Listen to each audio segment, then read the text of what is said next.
কাজগুলো সুন্দর করে করতে হবে। আরে জান ফোন দিয়েছে, এই তো সুযোগ। কাল্লু এখান থেকে চলে গিয়েছে, এখন এই দামি কোটটা নিয়ে নি, তারপর আবার ছেঁড়া গেঞ্জিটা খুলে এখানে ইস্ত্রি দিয়ে পুড়িয়ে দিতে হবে। কাল্লু বেটা তুই কথা বল, তুই বুঝবি তোর কি করেছি। এই প্যান্টটাও নষ্ট করে দিস, সব ঠিক আছে, এখন তাড়াতাড়ি পালা। এই কি হলো এটা?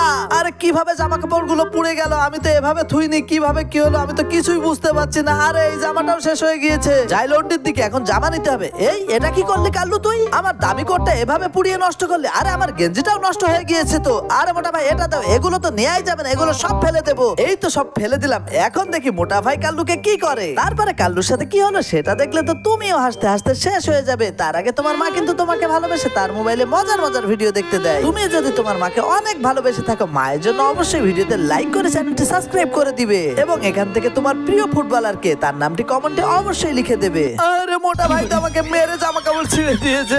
আরে জান চলো, নতুন কোট কিনেছি। হা হা, কিভাবে